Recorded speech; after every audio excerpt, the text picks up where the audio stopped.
ఆ రోజు అవని ఆ సారీతోనే ఇంట్లో నుంచి బయటికి వెళ్ళిపోయింది. మళ్ళీ ఈ సారీ ఇంట్లో ఉంది అంటే ఈ సారీ అవనిది కాదు అని చెప్పి అక్షయ్ అయితే క్లారిటీ ఇస్తూ ఉంటాడు పార్వతికి. అవును అవనిది కాదు, ఈ సారీ నీ దగ్గర ఉందంటే ఆ రోజు నువ్వు కట్టుకున్నావా ఆ సారీ, లేదు అంటే నువ్వే మా అమ్మని తోసేసావా అని చెప్పి అక్షయ్ అయితే అవని పల్లవితో అయితే అంటూ ఉంటాడు.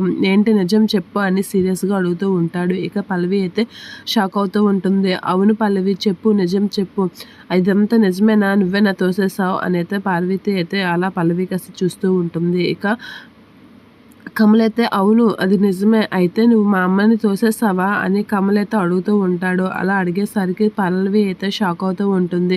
ఇక పార్వతి కూడా అడుగుతూ ఉంటుంది పల్లవిని, ఏంటి పల్లవి నిజం చెప్పు అని గట్టిగా అడుగుతూ ఉంటుంది పార్వతి. ఇక శ్రీకర్, శ్రీయ అందరూ అయితే షాక్ అయ్యి అలా చూస్తూ ఉండిపోతూ ఉంటారు. ఇక పల్లవి ఏం సమాధానం చెప్పాలో తెలియక షాక్ అవుతూ అలా చూస్తూ ఉండిపోతూ ఉంటుంది. కొంచెం టెన్షన్ పడుతూ ఉంటుంది. ఇక పార్వతి అయితే చాలా సీరియస్గా అడుగుతూ ఉంటుంది. ఏంటి చెప్పు అని అయితే చాలా సీరియస్గా అడుగుతూ ఉంటుంది. ఇక పల్లవి ఏం మాట్లాడకుండా అలా చూస్తూ ఉండిపోతూ ఉంటుంది. అవని దగ్గరికి అయితే అక్షయ్ వెళ్తూ ఉంటాడు ఆరాధ్యని తీసుకొని. ఇక ఆరాధ్యని తీసుకొని వెళ్ళేసరికి అవని అయితే హ్యాపీగా ఫీల్ అవుతూ ఉంటుంది.